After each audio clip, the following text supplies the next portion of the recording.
Before we begin tonight's slow journey into the frozen north, take a moment, friend, to settle in. Let your shoulders drop.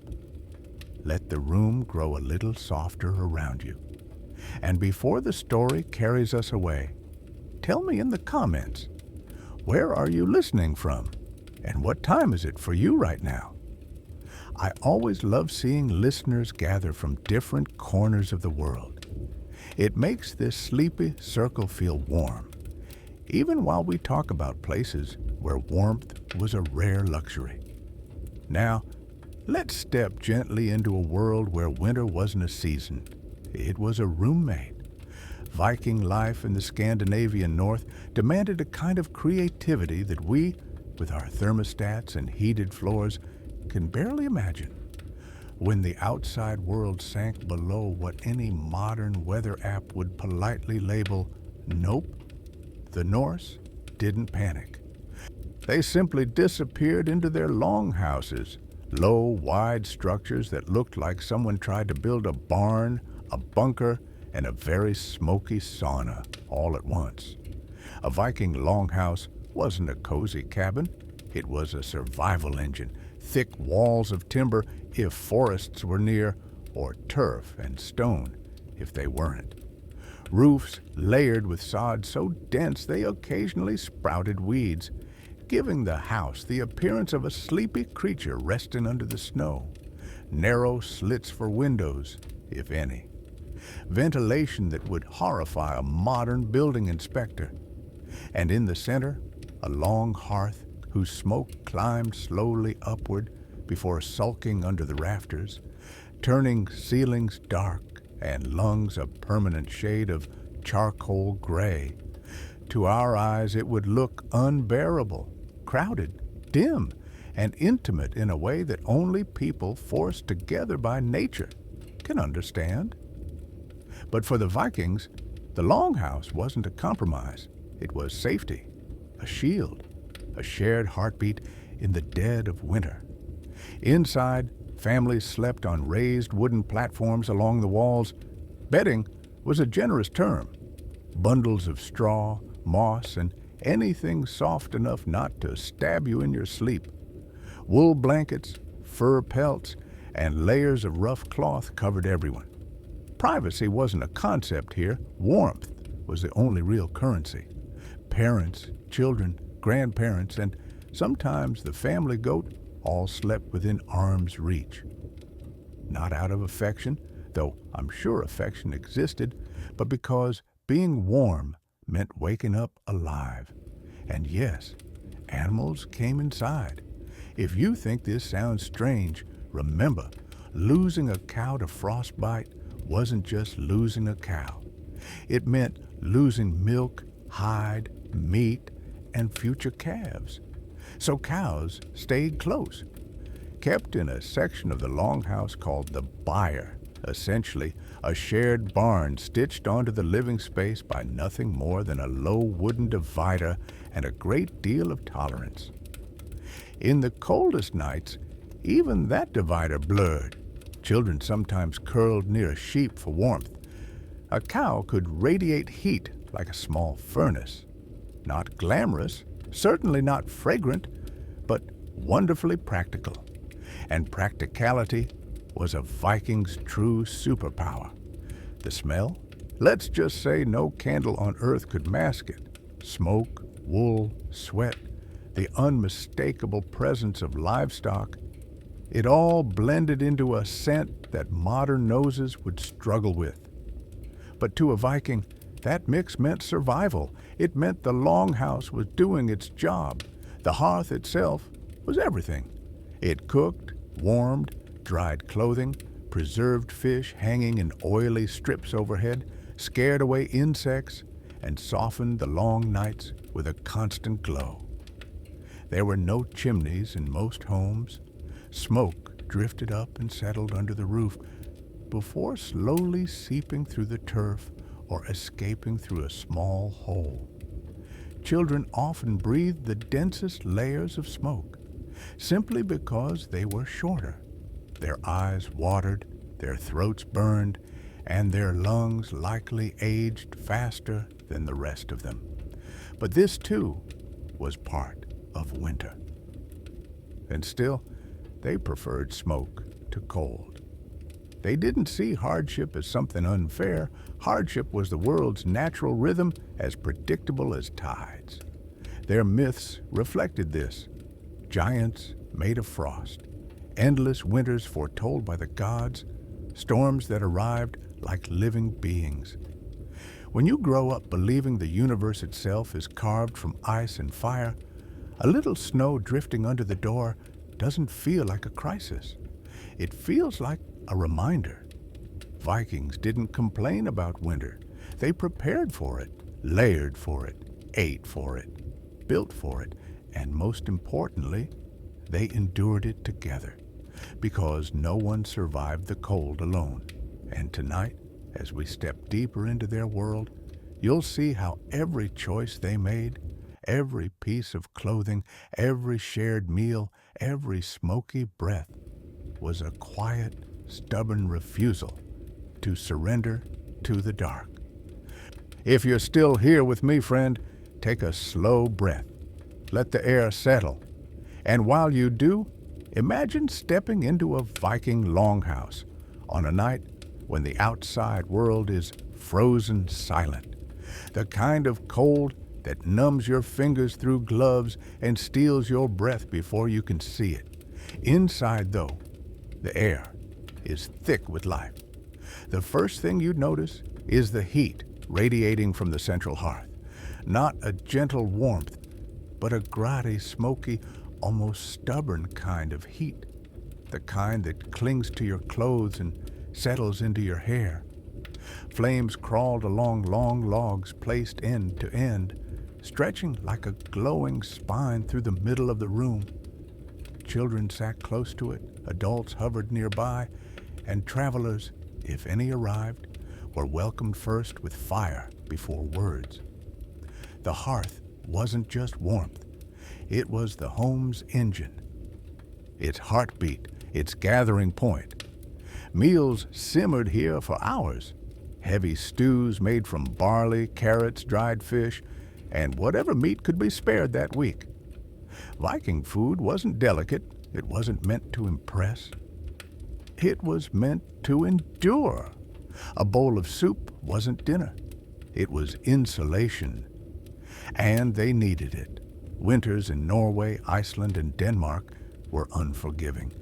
Weeks of dim sunlight, metallic winds that roared down mountain passes, snow that didn't just fall, it stayed, heavy and territorial, pressing against roofs like an old enemy.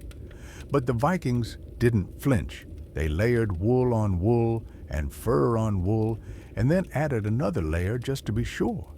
Their clothing was pure survival engineering. A linen underlayer, if you were lucky enough to afford it, then thick woven wool tunics, leg wrappings, cloaks clasped with brooches, and mittens so felted and stiff they could double as makeshift weapons. Leather shoes, coated in grease and fat, became waterproof armor for feet that spent months on frozen ground. And yet, even bundled beneath all those layers, the cold found ways in. That's why the hearth burned day and night. There was no, we'll relight it tomorrow. Once the fire died, so did the chance of waking up warm, or waking up at all. Someone was always tending the embers, a child nudging a log, a grandmother shifting kindling, a father blowing gently into coals that glowed like tired stars. Smoke curled upward in languid ribbons. No chimney waited to catch it. Instead, the smoke mingled at the ceiling, turning every rafter into a shadow, every roof beam into a memory of 100 winters past. And while the air was thick, almost heavy, it served a purpose. The smoke preserved the fish and meat hanging from hooks overhead, long strips of cod, slabs of lamb, sometimes a whole side of wild game. By spring, that smoky flavor was less a taste and more a lifestyle. Then there was the sound, not silence, never silence. A Viking longhouse was alive with noise. You'd hear the shuffle of hooves from the byre, the soft bleating of a restless sheep, the low, rhythmic chewing of a cow working through the hay. Humans, too. Quiet conversations, children whispering stories, someone sharpening a blade for chores that didn't stop just because the world outside turned blue with frost. In the deepest nights, the family dogs curled as close to the humans as the humans curled to the fire. Cats prowled across beams or hunted small pests that sneaked inside for warmth. These animals weren't pets in our modern sense. They were tools, companions, guardians, fellow survivors. And through all of this, the heat, the smoke, the bleating, the crackling fire, the atmosphere carried something else, a sense of shared purpose, a quiet understanding that winter was not an enemy to defeat, but a force to outlast. That's why they told stories, epic sagas of gods who laughed at storms, tales of ancestors who crossed seas in open boats, jokes about neighbors who fell into frozen rivers and crawled out twice as loud as before. Laughter was survival, too, a way to soften the edges of nights that would otherwise swallow hope. When the wind howled like a creature circling the longhouse, the Vikings didn't tremble. They leaned closer together, stirred the stew again, pulled their cloaks higher, and continued their tales. Winter could press its face against the door, but it never came inside unless it was invited. And the longhouse? It stood firm, a smoky, crowded, warm-blooded fortress in a land made of ice and silence. Before we step further into the cold, try this. Imagine the smell of a Viking winter kitchen.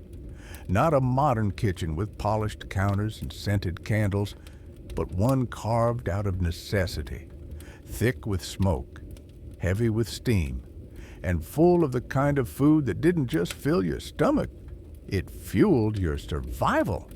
Because in the Viking world, winter wasn't a backdrop, it was arrival. And the only way to withstand arrival is to out-eat it. You couldn't face months of darkness and cold on delicate meals. Calories weren't an indulgence, they were armor. Every bite had to count. So Viking winter food was dense, fatty, sturdy, and shamelessly practical. Picture a cauldron simmering over the longhouse hearth, not for minutes, not even for hours, but all day, sometimes 2 days. Thick stews bubbled with anything on hand, pieces of lamb, root vegetables, barley, old cheese, dried herbs, and occasionally a handful of oats. These stews didn't follow recipes, they followed survival. If you had dried fish, in it went. A leftover bone with some marrow, add it. A splash of sour milk past its prime, perfect. More richness, more calories, more warmth. The fire softened everything until it surrendered. But the stews were just one piece of the winter menu. The real winter champions were preserved foods. Because if Vikings excelled at anything besides sailing and raiding, it was preparing for long stretches of, we're definitely not going outside. Fish was king. Cod, herring, trout, endless supplies pulled from northern waters. These weren't eaten fresh for long. They were salted, dried, smoked, or fermented into creations that would make a modern stomach reconsider its life choices. Yet, to a Viking, each method was as reassuring as a full pantry. Take stockfish, for example, cod dried in the wind until it was hard as wood, or smoked salmon so deeply cured it could last through half a winter.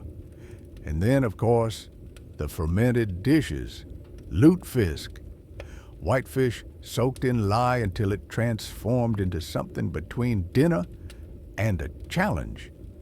A dish that didn't ask whether you wanted it, it simply dared you. And Vikings accepted the dare every winter. Grain, too, was crucial. Barley and rye were stored in large sacks, tucked safely away from dampness. They became dark, dense bread, the kind that didn't grow mold, mostly because even mold didn't want to fight it.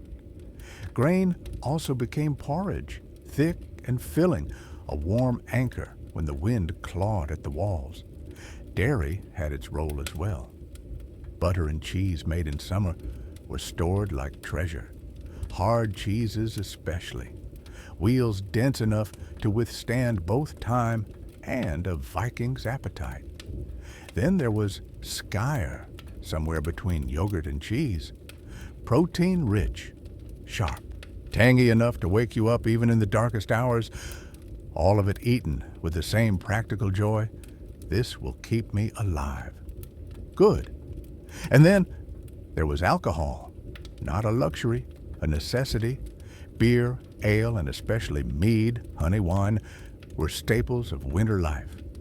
They lifted spirits, softened the weight of cold nights, and added extra calories when food supplies thinned. Drinking wasn't a celebration. It was insulation for the soul. In a Viking longhouse, a cup of ale did more than warm the throat. It warmed the spirit. After a few sips, the cold outside seemed a little less personal, the fire seemed a little friendlier, and even the goat in the corner seemed a little less judgmental. Food was survival, drink was comfort, and together they formed the quiet promise that every Viking winter demanded, "You'll make it through this. You just have to keep going."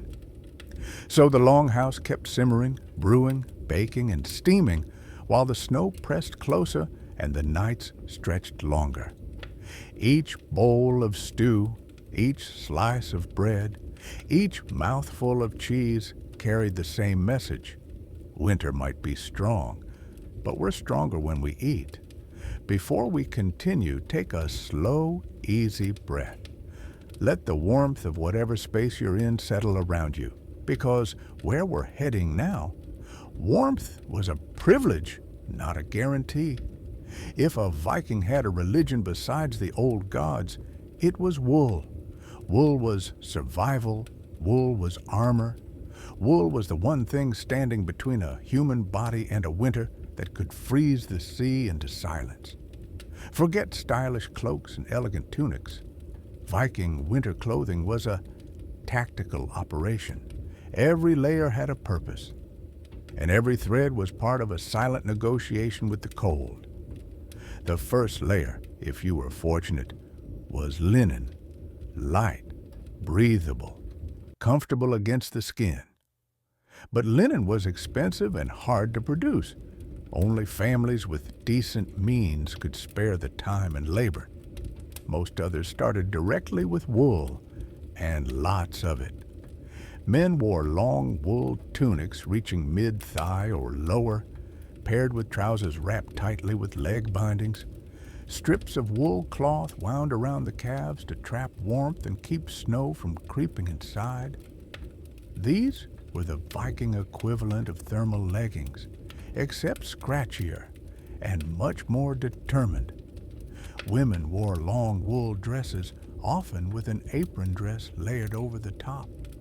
Cloaks were essential, heavy wool rectangles fastened with a brooch that told everyone immediately whether you were wealthy, modest, or somewhere in between. Some cloaks were lined with fur from fox, bear, or sheep. Others were plain but sturdy, the kind of cloak that didn't ask for compliments. It just did its job. And then there were the hats. Simple wool caps, felted by hand, beaten until the fibers locked into place. They weren't pretty, but they were warm, gloriously warm. And that was all that mattered when the wind screamed like a creature made of knives. Gloves and mittens were made from felted wool or leather, sometimes lined with fur. If your gloves got wet, you simply wore them anyway. Dryness was optional. Warmth was not. Viking shoes were marvels of practicality. Stitched from leather, usually cowhide, sometimes sealskin, and sealed with layers of grease or tallow until nearly waterproof. They weren't elegant. They didn't last long. But they kept your feet alive, and that was enough. For truly brutal storms, Vikings turned to a surprising material, animal intestines. Cleaned, stretched, and sewn into waterproof layers, they created makeshift outer shells that shielded against snow and rain. If you saw someone wrapped in a garment made of gut, you didn't laugh. You quietly admired their commitment to staying alive. And still, with all these layers, the cold found its way in. So Vikings answered with more layers: wool tunics over linen, cloaks over tunics, shawls over cloaks, fur over everything. Children wore miniature versions of adult clothing, looking like small bundles of stubbornness wobbling through the snow. Wool wasn't just clothing, it was identity. Every home kept sheep, not for sweetness, but for softness, or rather, for the tough, sometimes scratchy promise of warmth. Spinning wool was constant work. Women and children twisted fibers into thread through long winter evenings, their hands moving automatically while stories filled the smoky air. The loom was the beating heart of the longhouse, right beside the hearth. If your wool was coarse, people assumed you were poor or practical. If it was soft, you were wealthy. If it was dyed vibrant red or deep blue, imported from afar. Everyone knew you had connections or coins. But beneath every color and texture, the message stayed the same. Wool keeps us alive, and the Vikings knew this in their bones. That's why garments were repaired endlessly, patched, reinforced, handed down. Nothing was wasted. A cloak could serve 3 generations if it didn't burn, tear, or get buried with the person who loved it most. Somehow, wrapped head to toe in layers of wool, leather, fur, and ingenuity, the Vikings stepped out into a world where winter ruled, and they kept walking, as if daring the cold to try harder, because winter might have been relentless, but so were they. If you're listening with the lights low, this is the perfect moment to sink deeper into the Viking longhouse, not the version found in museums, polished and reconstructed, but the one that actually existed. The one where life wasn't tidy, where nothing smelled new, where survival had its own rhythm. Because in a Viking winter, sleep was not a private act. It was a collective strategy. Imagine stepping inside late at night. The world outside is silent, frozen solid. But inside the longhouse, it's a soft chaos. The air is thick with smoke, not drifting like a gentle mist, but hanging, gathering, coating every rafter. There's no chimney to invite it out politely. The smoke climbs upward first, then lingers, sighing downward in slow, stubborn waves. And below, dozens of lungs breathe it in. Humans, animals, and anything else that sought warmth. Now, your senses shift. You start to notice the sounds. A restless cow shifting its weight in the byre. A goat's sharp bleat echoing faintly in the beams. A dog's low rumble as it readjusts near someone's feet. Children's sleepy murmurs. The dull crackle of the hearth as another log settles into embers. It was never quiet, but it was never lonely. Families slept on raised platforms along the walls, sharing the limited heat the house could muster. The bedding was simple. Bundles of straw or moss, softened with scraps of cloth and fur. Every blanket made of wool, every pelt treasured, every inch of warmth accounted for. And everyone slept in their clothes. The idea of changing into a nightgown, a luxury of warm climates and gentle ages. Stripping down at night in Scandinavia could be the difference between waking up cold and not waking up at all. So tunics stayed on, trousers stayed on, sometimes cloaks stayed on. In the worst storms, even leather shoes weren't removed. Cold didn't care about dignity, and neither did the Vikings when the winds were howling. Infants and toddlers were tucked against warm bodies, mothers, fathers, older siblings who acted as living heaters. Children piled around grandparents, partly for affection, mostly for survival. Elderly relatives, with their steady warmth and steady stories, were considered essential nighttime companions. And then, the animals, not just nearby, inside the house. Cows shared their heat like living radiators. Sheep became woolly pillows. Goats added background commentary. In the deepest nights, the lines blurred. A tired child might fall asleep near a sheep. A cow might shift so close to the divider that its warm breath hit someone's arm. The byre and the living space were separated only by need, not by comfort. It sounds chaotic. It was, but it worked. Because in the coldest months, survival wasn't about perfect sleeps or peaceful nights. It was about shared breath. Dozens of bodies, human and animal, exhaling warmth into a single room. The longhouse acting like a slow cooker of life, simmering everyone until morning. The smoke had its role too. Unpleasant, yes. Tear-inducing, absolutely. But it kept food preserved overhead. It killed insects. It sealed the wood from rot. It made winter a little more manageable, even if it made everyone cough. And there was one more truth. Children suffered the most. Being shorter meant breathing the densest layers of smoke. Their eyes reddened easily. They coughed often, but this was their world, the only world they knew. And surprisingly, they adapted. A Viking child could endure more discomfort before age 10 than many modern adults experience in a lifetime. Yet even in this smoky, crowded, buzzing environment, sleep happened. Rest happened. Life continued. Because the longhouse wasn't just a shelter. It was a community compressed into a single breath. A place where warmth was borrowed, shared, and passed from one body to the next. A reminder that winter could rage outside all it wanted. But inside, life held on with stubborn, smoky determination. And when the fire dimmed, when the embers glowed low and someone muttered an ancient curse while nudging another log into place, the longhouse kept its promise. You're safe for one more night. Take a slow breath with me before we continue, because now we're stepping into something deeper than cold, deeper than snow, deeper even than survival. We're stepping into the Viking mind. Physical endurance mattered in Scandinavia.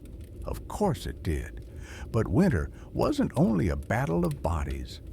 It was a pressure on the spirit, a weight on the thoughts. Darkness that lasted too long, silence that bordered on unsettling, isolation that pressed against the mind like ice against glass. And the Vikings, they understood this long before psychologists gave it a name. To them, hardship wasn't something to fear. Hardship was something to expect. From childhood, Norse people were taught to see difficulty not as an insult from the world, but as a kind of apprenticeship, a sharpening, a season in which strength was forged through friction. Snowstorms weren't misfortunes. They were training. Long nights weren't tragedies. They were opportunities to tell stories, repair tools, or quietly contemplate the next step in life. This mindset wasn't poetic. It was practical. A soft culture would have frozen. A complaining culture would have fractured. A fearful culture would have collapsed under the weight of its own worries. So the Vikings developed a mentality that was equal parts humor, stubbornness, and unshakable expectation that things would be hard and that they would endure. Picture a Viking child waking up to a frost-covered world. They don't ask, "Why is it so cold?" They think, "Of course it's cold. Time to get moving." In a society like that, winter could be harsh but never shocking. They joked about it constantly, dark, direct humor that felt like a long exhale in the middle of a storm. If someone slipped on ice and landed face first in a snowbank, the first response wasn't sympathy. It was often laughter, followed by a helping hand. If a cousin fell into the waste pit behind the house, and yes, this happened, that story became entertainment for weeks. Humor was a shield, a crude, blunt, wonderfully effective shield. Then there were the sagas, epic, sprawling stories filled with heroes who faced impossible odds without flinching, gods who walked into blizzards like they were taking a casual stroll, monsters born from frost, storms, and ancient winter spirits. Children grew up hearing about Odin sacrificing his eye for wisdom, Thor battling giants, and warriors choosing bravery over comfort every time. When that's your bedtime story, winter feels less like a threat and more like a familiar rival you've always known. Their mythology itself shaped psychological endurance. In Norse belief, the world would eventually end with Fimbulwinter, a 3-year-long winter without sunlight, the beginning of Ragnarok. So when a blizzard slammed into the longhouse, Vikings didn't panic. Compared to the end-of-the-world winter foretold in their myths, a few months of darkness felt manageable. It was a worldview built not on fear, but on preparedness. And this wasn't just individual toughness, it was cultural toughness. If someone complained too much, people didn't mock them, they simply ignored it. Not out of cruelty, but because attention gave weakness power. In a community where every person mattered for the group's survival, self-pity could spread like rot. So the rule was simple. Everyone suffers. Everyone copes. Everyone keeps moving. Even children were taught resilience from the moment they could walk. If your fingers froze, use your elbows. If your toes went numb, keep walking until the feeling returned. If you fell through thin ice and somehow survived, the story became a badge of honor. Not healthy by today's standards, perhaps, but astonishingly effective in a world shaped by cold. What modern survival experts call positive stress tolerance, Vikings practiced every day without naming it. They didn't believe life should be easy. They believed life should be meaningful, and that meaning often came wrapped in frost, smoke, and discomfort. So the winter that broke weaker cultures became for them a teacher of grit, a teacher of unity, a teacher of emotional discipline. And when a hard season ended, when the first warmth of spring brushed against the air like a promise, Vikings didn't say, "We survived." They said, "We trained." Because winter wasn't a punishment. It was preparation. And the people who learned to thrive under its weight became some of the toughest human beings history has ever known. Before we continue, take a gentle breath and imagine the silence of a northern night. Not the soft, urban kind of silence we know today, but the vast, icy quiet of a landscape half asleep under snow. The sun has vanished early, the moon is slow to rise, and the longhouse glows faintly from within. In that cold, that darkness, that fierce stillness, joy mattered more than ever. Vikings didn't simply endure winter, they punctured it with celebration. And the heartbeat of those celebrations was Yule. Not the Christmas we recognize today, though many traditions survive from it, but an older, wilder, deeper winter festival that held an entire community together when the world outside tried to pull everyone apart. Yule began around the winter solstice, the longest night of the year, the night when sunlight felt almost mythical. To Vikings, this was the turning point, a moment where darkness reached its peak and then, finally, slowly, began to retreat. They gathered in longhouses lit by firelight that flickered against rough wooden beams. Families brought out the foods they had saved carefully: salted meat, smoked fish, hard cheeses, dark bread, and barrels of ale or mead that had waited patiently for months. For just a little while, winter wasn't an enemy. It was the backdrop of a feast. Huge bonfires, not the tame kind, but towering, roaring pillars of flame, were lit outside to represent the returning sun. Men and women stood around them, drinking, laughing, reciting poems, and making offerings to the gods to ensure a kinder season ahead. Inside, long tables were lined with bowls of stew and slabs of roasted meat. Children darted between adults. Dogs weaved through legs, searching for scraps.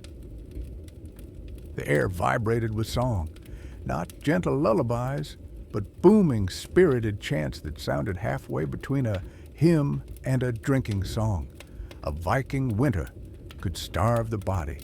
Yule fed the soul, and at the center of it all was the Yule log. Not the decorative one found in modern bakeries or cozy homes, but a massive log, sometimes as large as a small tree trunk. When placed on the hearth, it burned for days, its flame a symbol that the sun would return.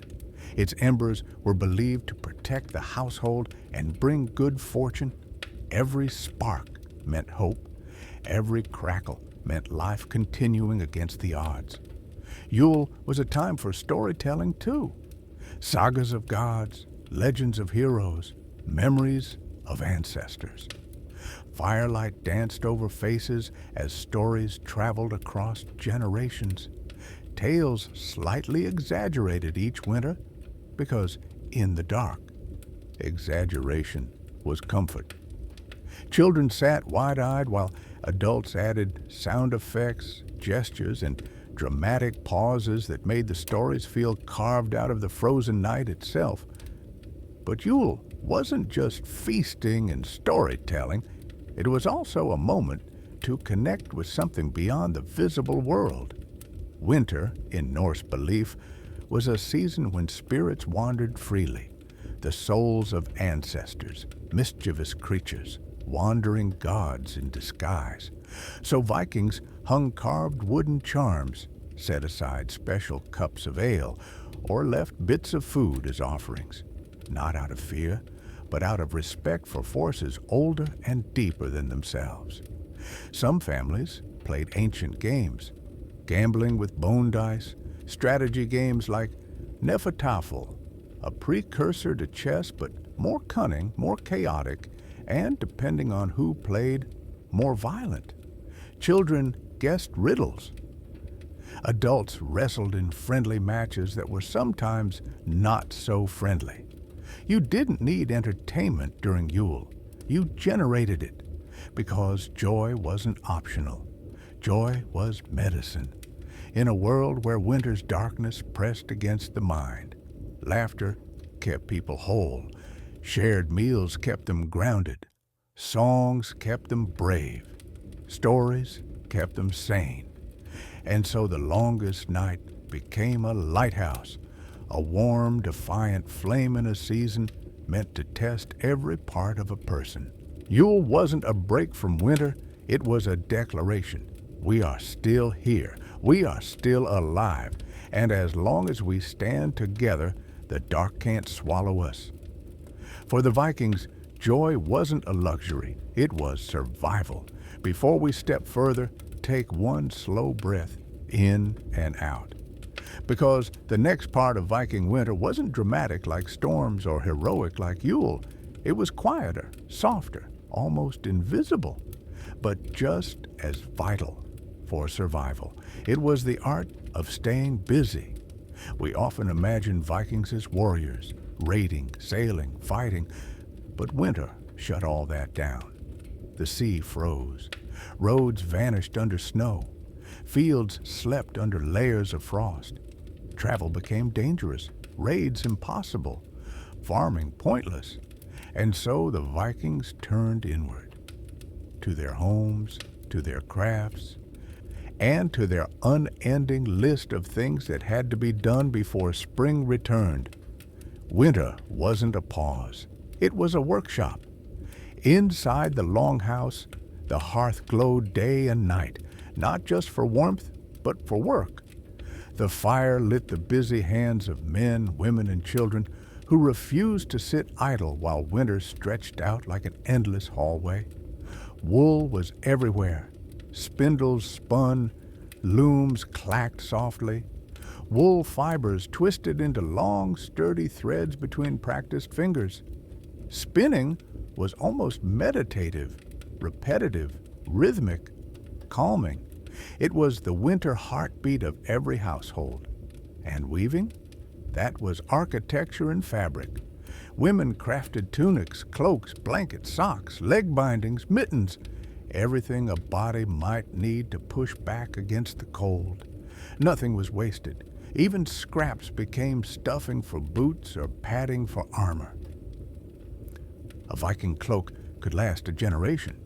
A well-woven tunic might be patched and repaired 10 times over. Wool didn't just dress bodies. It carried family history in every thread. Then came the tools. With long nights and limited daylight, winter was perfect for mending. Wooden bowls were carved smoother. Broken handles were replaced. Knives were sharpened against polished stones.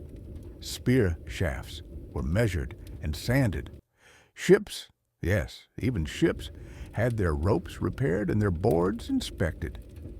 Imagine a longhouse filled with the soft rasp of a whetstone, the muted tap of bone being carved into combs, the rhythmic thud of a hammer reshaping iron in the forge outside.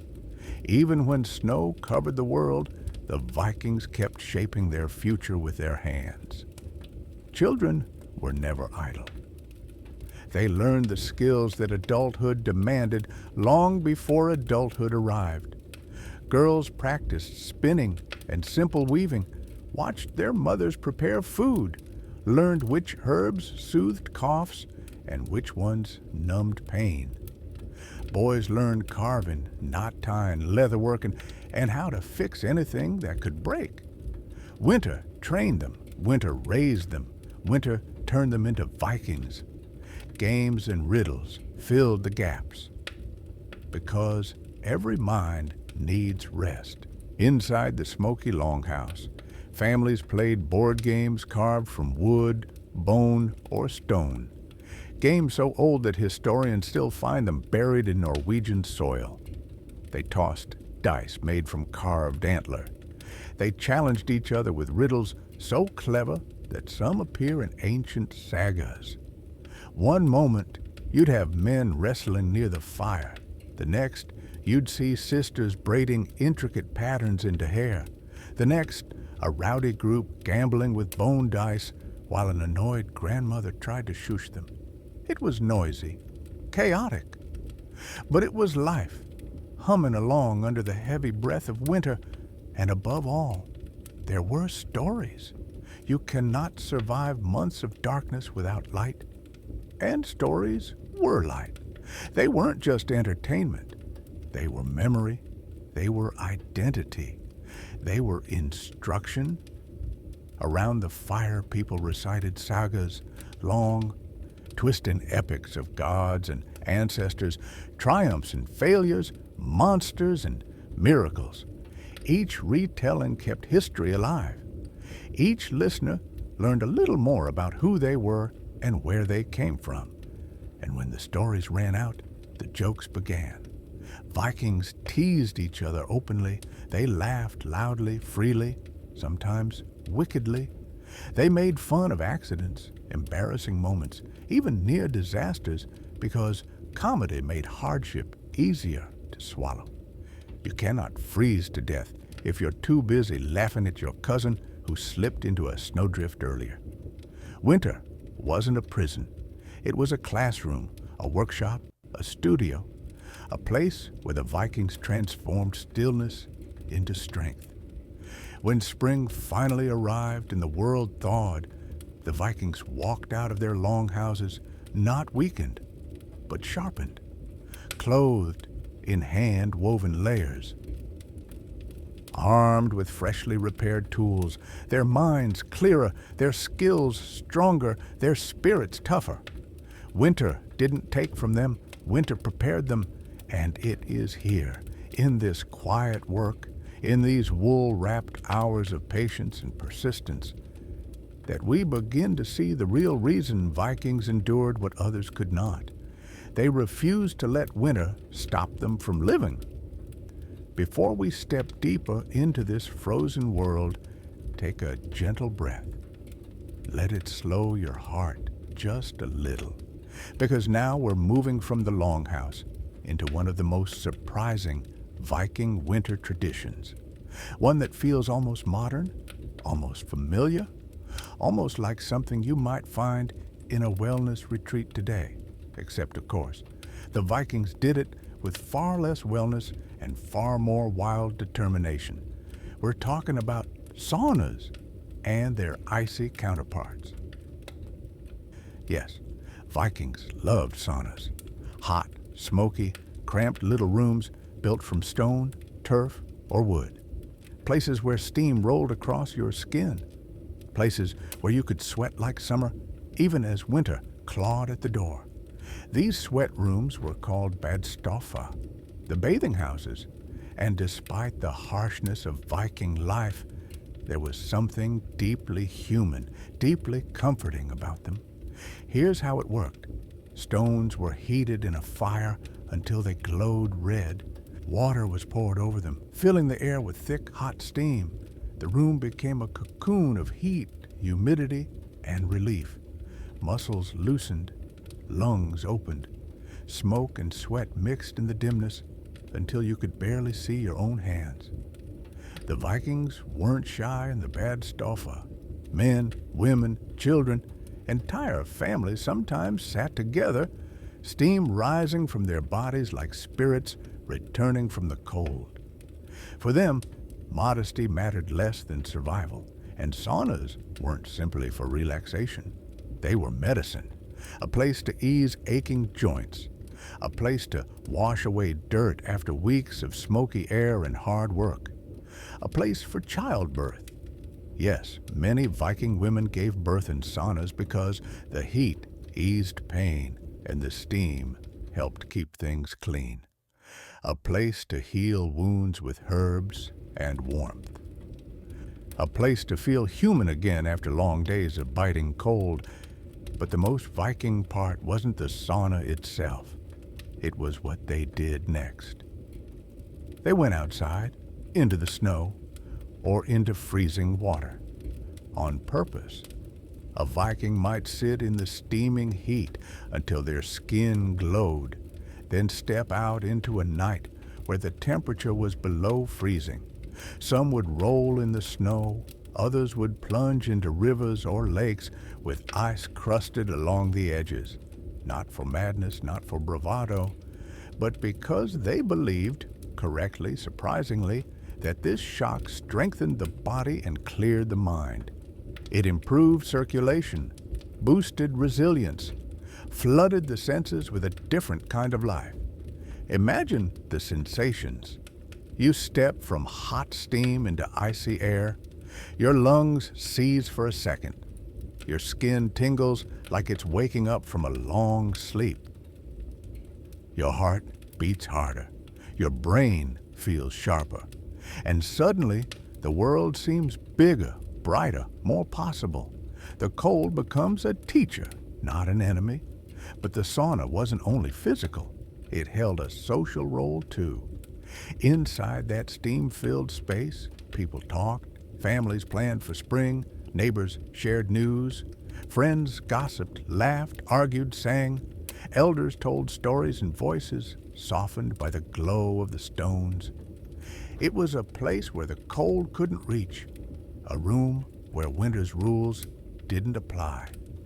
A secret little corner of warmth carved out of a freezing world. You'd step into a sauna carrying the weight of winter. You'd step out lighter, cleaner, clearer, sweat on your skin, steam in your hair, smoke in your lungs, and snow melting at your feet. The rhythm was simple and ancient. Heat, cold, heat again. A cycle of contrast. Like breathing, inhale, exhale. And in this ritual, Vikings found something essential. A moment of control in a world that offered so little of it. The storms didn't stop. The darkness didn't lift. The cold didn't relent. But inside the Badstoffe, for a short while they felt powerful, purified, strong, almost reborn. It wasn't comfort in the modern sense. It wasn't luxury. It was a raw, primal reminder that they were alive, fiercely, stubbornly alive, in a season built to test them. And when they stepped back into the snow, steam rising from their bodies like battle smoke, winter didn't seem quite as mighty anymore. Before we continue, take a slow breath and imagine the sound of snow under your feet. That sharp, crisp crunch that only happens in deep winter. The kind of sound that reminds you how thin the barrier is between safety and the wild. Because as much as Vikings built strong homes and strong minds, there came moments when someone had to leave the longhouse, and stepping outside in winter was never just stepping outside. It was stepping into a landscape that tolerated humans only on its own terms. Winter travel was dangerous, quietly, relentlessly dangerous. Not because of one big threat, but because of dozens of small ones waiting patiently. The weather could turn on you. A clear morning didn't promise a clear afternoon. Storm clouds rolled across the horizon like armies. Winds shifted with no warning. Snow fell sideways, not downward. A simple walk to check on a neighbor could become a battle for visibility, warmth, and direction. The terrain disappeared. Paths you knew in summer vanished under drifts. Frozen rivers looked like roads but weren't. Snow-covered hazards, pits, stones, cracks, ice. Stepping in the wrong place meant sinking, twisting an ankle, or plunging into freezing water. And then there were the animals. Wolves, mostly. Wolves weren't the snarling monsters of fairy tales. They were cautious, intelligent hunters who usually avoided humans. But in deep winter, hunger changed everything. A group of wolves might shadow a lone traveler for hours, never too close, never too far. Just close enough to remind you that you were an intruder in a world where they belonged far more than you did. If the wolves were desperate enough, or if you were injured, they closed the distance, not with roaring violence, but with quiet precision.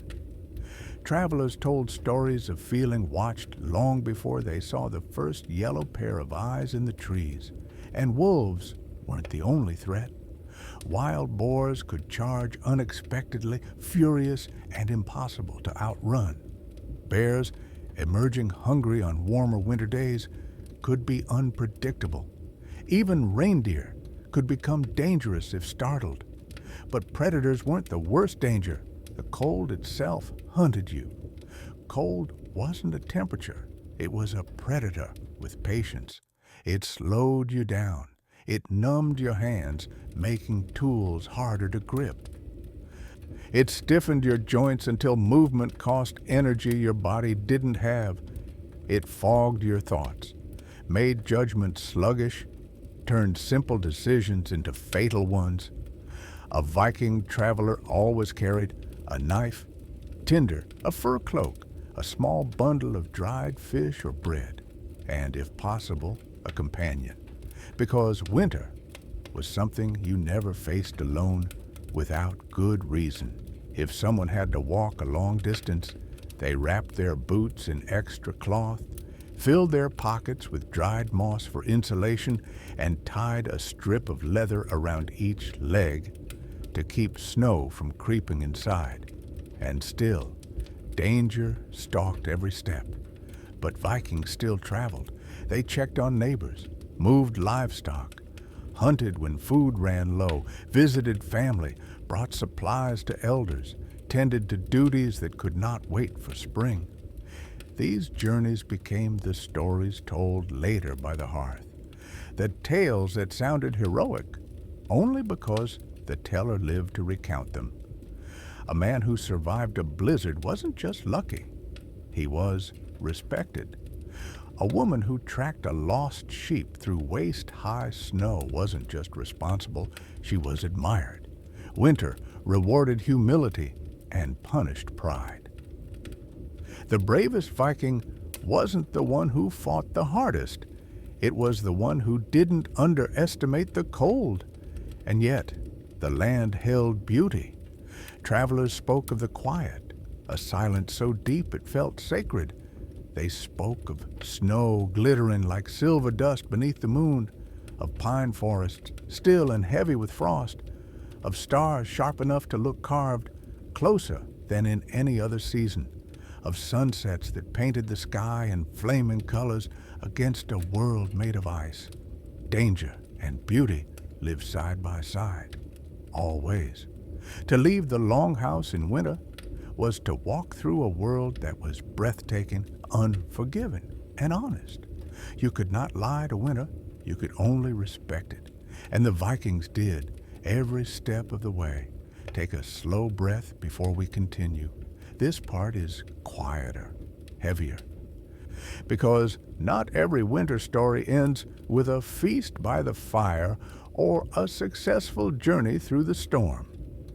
Viking winters were beautiful, but they were also cruel, and even the strongest families, the toughest warriors, the most prepared longhouses, all felt the weight of loss when the cold deepened and the nights stretched endlessly. Winter claimed lives, not dramatically, not loudly, but slowly, steadily, like a tide that didn't care who stood in its way. The elderly suffered first. A cough that began lightly in late autumn could become deadly by midwinter. There were no antibiotics, no heated beds, no warm hospitals, just the smoky longhouse, herbal remedies, and the determined care of family members. Grandparents who had survived dozens of winters sometimes reached one that simply refused to let them pass. Children gathered close. Adults whispered. Stories were told at the bedside, not to distract from death, but to honor life. The Vikings had no illusions. They didn't pretend death was not near. They accepted it as part of the rhythm of nature. But acceptance didn't soften the grief. Infants were vulnerable too. Cold didn't forgive fragility. A fever, a sickness, a night too cold, any of these could take a child before morning. Women wrapped their babies in wool, kept them against their chests, fed them warm broth when milk was scarce. They fought with everything they had, but winter made no promises. Still, families kept going, not because they were heartless, but because they had to.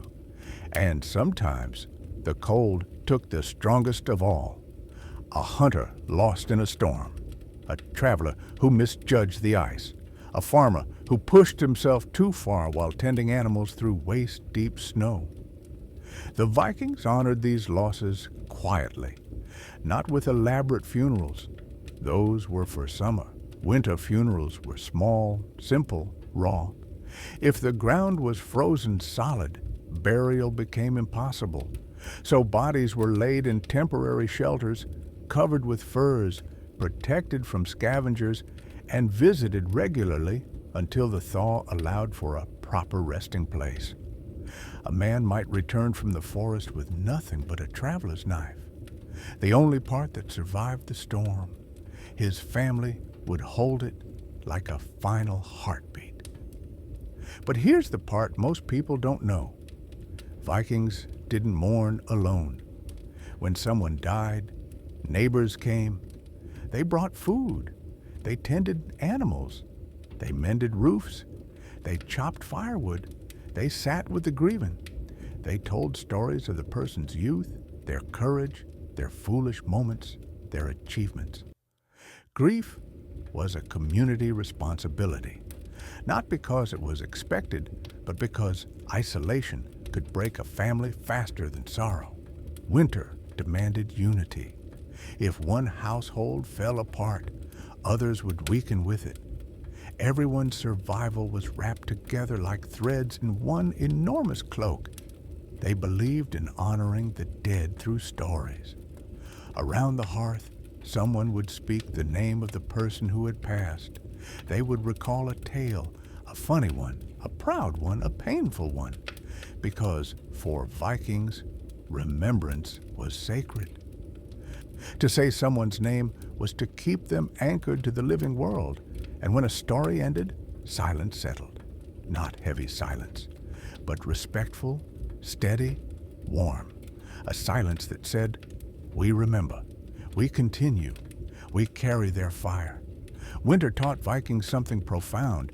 Life was not guaranteed. Comfort was not guaranteed. Tomorrow was not guaranteed, but togetherness was. And that, more than wool, more than tools, more than food, was what kept people alive. When someone died, the longhouse didn't try to ignore the absence. It absorbed it. The community filled the space with shared breath, shared warmth, shared strength. Winter could take lives, but it could never take the Viking belief that every person mattered, even after death. And when spring finally came, melting the earth and releasing the scent of wet soil, families would gather one last time. They would lay their loved ones to rest beneath open skies, fresh earth, fresh tears, fresh hope, because winter ends. It always ends. And the Vikings, stronger for what they endured, stepped forward into the light again. Before we close this story tonight, take one last deep, slow breath. Feel the warmth around you, the room you're in, the comfort of your bed, the softness of your clothes, the quiet hum of modern life keeping you safe without you even thinking about it. Because now we step into the final chapter, the moment Viking winter finally loosened its grip. Spring did come, eventually, not suddenly, not gently. The snow didn't melt in a graceful blanket. It collapsed in chunks, dripping, cracking, revealing patches of brown earth like the skin of a waking beast. Streams thawed. The sun rose earlier each day, almost shy at first. Birdsong returned in thin, trembling notes, as if testing whether the cold was truly gone. And the Vikings, they did not celebrate with fireworks or festivals. They simply got back to work. Winter was a season of survival. Spring was a season of recovery. The longhouse opened its doors fully for the first time in months, letting out the trapped heat, the heavy smoke, the smell of stored fish and damp wool. Fresh air rushed in. People could breathe without coughing. Children ran outside like prisoners released. Adults stretched stiff limbs and inspected the damage the winter had done. Cracked beams, sagging roofs, fences buried or collapsed, and most importantly, they took stock of the living. The number of sheep that survived, the amount of grain left in the bins, the tools still fit for use, the people still standing. Every life lost was felt. Every life saved was a triumph. But here is the deeper truth. You, listening from your comfortable bed, would not have lasted long. Not because you lack strength, but because Viking strength was built differently. It lived in their bones, their instincts, their routines, their expectations. The cold wasn't a shock for them, it was a fact. Darkness wasn't frightening, it was familiar. Hunger wasn't unbearable, it was motivation. Discomfort wasn't tragedy, it was Tuesday. You would struggle with the smoke that made eyes burn all night, the cold that crept into your clothes, the animals sharing your living space, the constant hum of noise, the lack of privacy, the weight of darkness, the unpredictable storms, the scarcity of food, the aching muscles, the endless chores, the fragility of life, the loss that came every winter. A modern thermostat could never prepare you for that world. You would miss warmth the way they missed sunlight. You would crave silence the way they craved fresh air.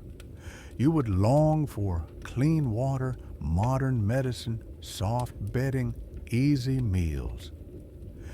And that's okay, because your world was not shaped by winter, but theirs was. The Vikings survived because they lived as a unit. No longhouse survived winter alone. Neighbors depended on each other. Families leaned on each other. Communities shared food, stories, work, hope. They believed that survival was not a personal achievement. It was a shared responsibility. So when they stepped into spring, they didn't praise individual bravery. They praised cooperation, endurance, patience, resilience carved out of necessity. And as the sun finally warmed their faces, as the thawed ground softened under their feet, the Vikings didn't see spring as a victory. They saw it as a reminder, we made it, again. Not because winter was kind, but because they were strong, in ways modern life no longer demands from us. And now, as we end this long journey together, if you're still awake, thank you for listening. And if you drifted off somewhere between the smoke-filled longhouse and the frozen river, that's perfectly fine too. This story was meant to carry you gently to rest. Before you go, tell me in the comments, would you survive one Viking winter? Or would you tap out by night too? I'd love to hear your answer. And if you enjoyed this journey, subscribe, leave a like, and explore the other stories on the channel. There are countless worlds waiting for you to discover them, one sleepy night at a time. Good night, friend, and may your winter always be warmer than theirs.